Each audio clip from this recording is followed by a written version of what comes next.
Good morning, dear students. Today we are going to study the next topic, that is about the communication. So we have so far we have studied about the different elements of directing. We studied about motivation, leadership, and supervision. Now the next one or the last one that we have to study is about the communication. Okay. So the meaning, first we will discuss about the meaning of communication. The word communication has been derived from the Latin word communis, which means common, meaning thereby common among two or more than two people in equal measure. In this way, communication means sharing thoughts among two or more than two people. Thus, under communication, the sharing of thoughts among different people is done in such a manner that the listener is receiving them in the same spirit with which they are being told. So here communication means that we are having, so the word communis, which means common, so that is the common word or the word which we use, or the word of communication has been derived from.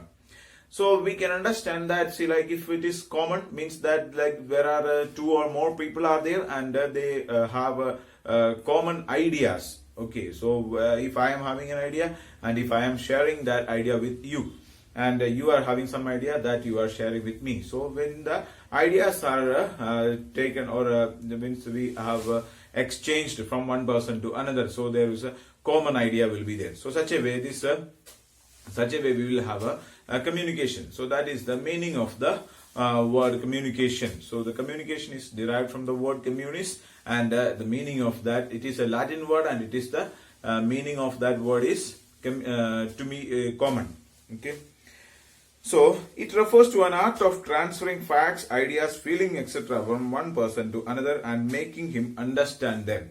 Okay. So the communication is the process of, or it is an art of sharing our ideas. So we are having some facts or ideas or things are there that we are communicating, that we are exchanging to another person and making him understand. So it is a particular ability. We need to have an ability to communicate.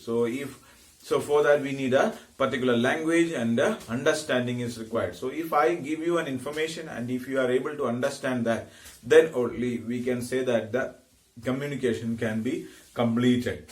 Okay.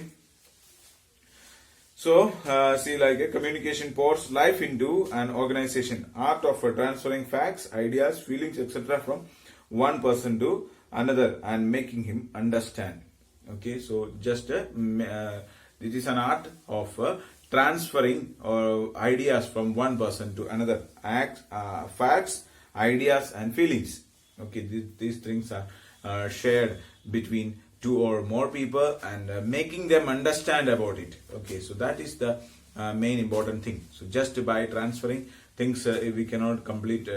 We cannot say that it is a proper communication, but they have to get understand about it. Next, we have to study about the definitions of communication. The following definitions of communication have been given by different scholars of management.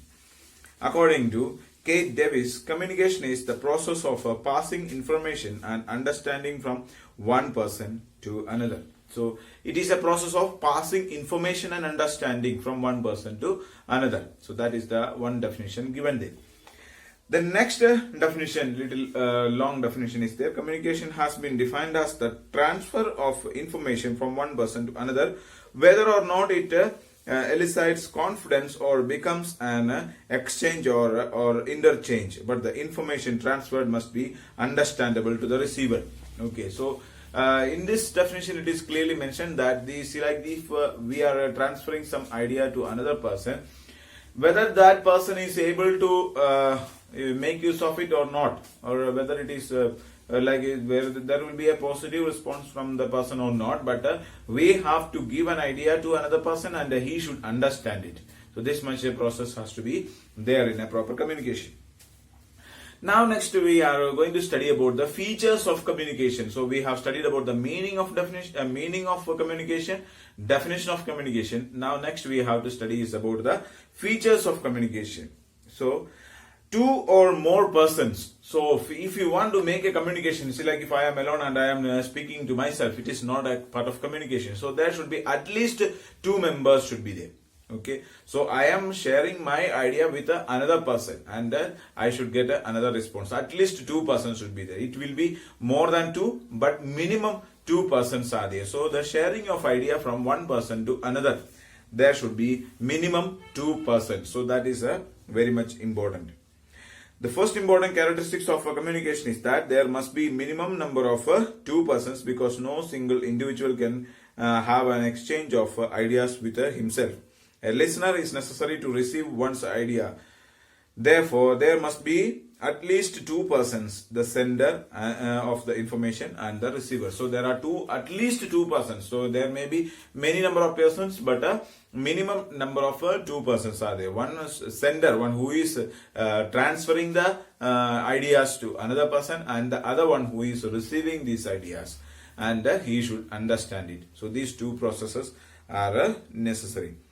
The next one, there is another feature of this one, exchange of ideas. Communication cannot be thought of in the absence of exchange of ideas. In order to complete the process of communication, there must be an exchange of ideas, orders, feelings, etc.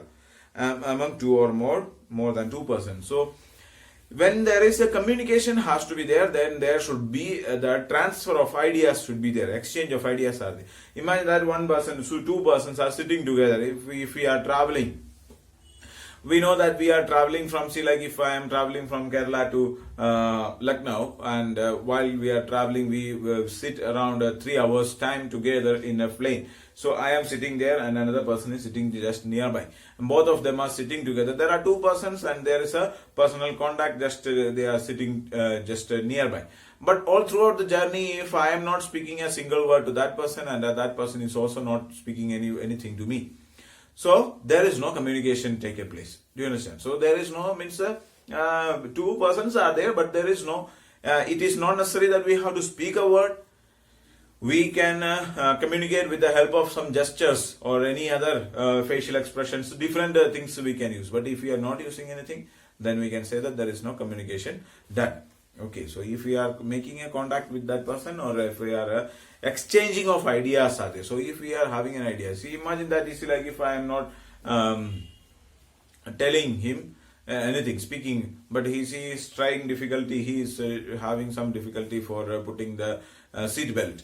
So if I just show him that how I am using, or if I just, means I already wearing, or if I am going to use the seat belt, so I will just show him. I did not speak to him anything, but just I will show him how seat belt is to be attached, and that person himself, he is attaching. So that is a transferring of idea is done. Do you understand? So I have done it, so he watched it, and he just did it in the same way. So he could understand that how the seat belt has to be fastened. So do you understand? So such a way a communication is completed. I did not speak a word to him, he did not ask me any word, but a communication is completed. So anyway, we have to exchange the ideas. So any ideas or any information has to be exchanged. Mutual understanding, another important word is mutual understanding. Mutual understanding means that the receiver should receive the information in the same spirit with which it is being given. In the process of communication, it is more important to understand the information rather than carry it out. So mutual understanding is very much important. So if I am sending an information to another person, he should have this the way to understand this one. So in which spirit I am speaking, which method if I am speaking, so the same way he has to also understand. If I am saying a joke, the other person should consider it as a joke. Okay, so sometimes when there is like a misunderstanding take place, when we are sharing an idea as a joke, we will be telling something, but other person may be understanding it as seriously. So there is always problems are there. Okay, so such kind of things should not be there. So which spirit which I am speaking, the same spirit the other person also should understand it.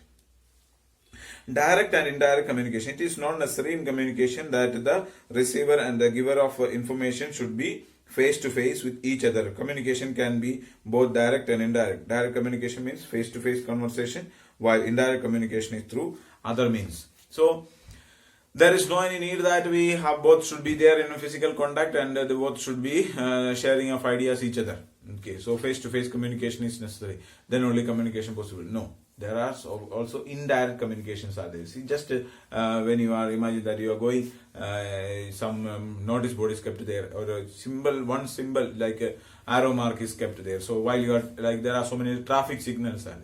That is also a kind of communication, So if there is a bend, or if there is a direction, a deviation to be taken, so those information is just kept there, and we can understand by looking into that. So that itself is a communication. There is no any personal contact, or anything is not there, or like your book. So there are many things written there. You are reading your book, you are sitting alone and reading, but there is communication done there. So the author of the book has written this information to communicate with you, and you are able to understand that. So then communication is done.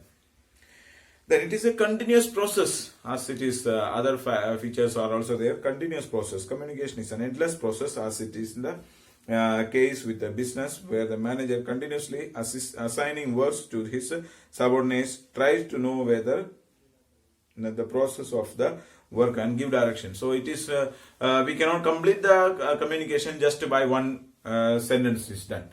Not like that, isn't it? So we have to communicate with the person. So like if when a class is there, so if I tell, just like if I tell you keep quiet, and just by telling, the students are not going to be quiet, isn't it? So when I am speaking, when others are there, and after that there will be many times we will have to say it.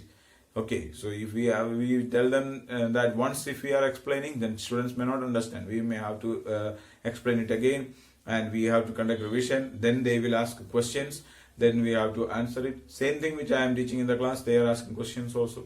So people may not be able to understand, and the understanding power of different people will be different. So it is a continuous process. Continuously we have to communicate. Use of words as well as symbols. There can be many means of communication, like the written, the oral, and the symbolic. The examples of symbolic communication are the ringing of bell for closing a school or a college, saying something by the movement of the neck, showing anger or disapproval through eyes, giving some decisions by the raising of a finger in cricket, etc. Okay, so communication doesn't mean that we have to speak only. Okay, so it can be by words, or by by orally, or by using any words. Written words are there, written, oral, any way of communication is there, as well as there are some symbols, So if somebody is asking a question, so looking at your face itself, so there are so many facial expressions, there are so many gestures are there, like see, like the shown is like that, then in cricket it is showing like that, then it means that it is like a 4, and if it is shown both hands like that, then it is a 6, and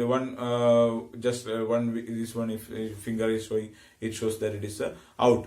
So the decisions can be understood, so there are that umpire is not speaking anything very much loudly, so he will be just showing some symbols, and with that we can understand what he is going to communicate.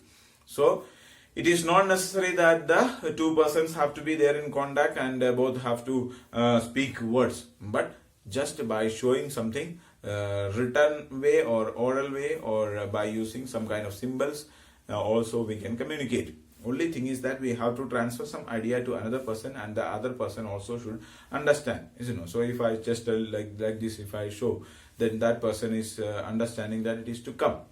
Okay, so if I show like this, then the person who is sitting there, he may be, if that person is standing, he will understand that it is for sitting.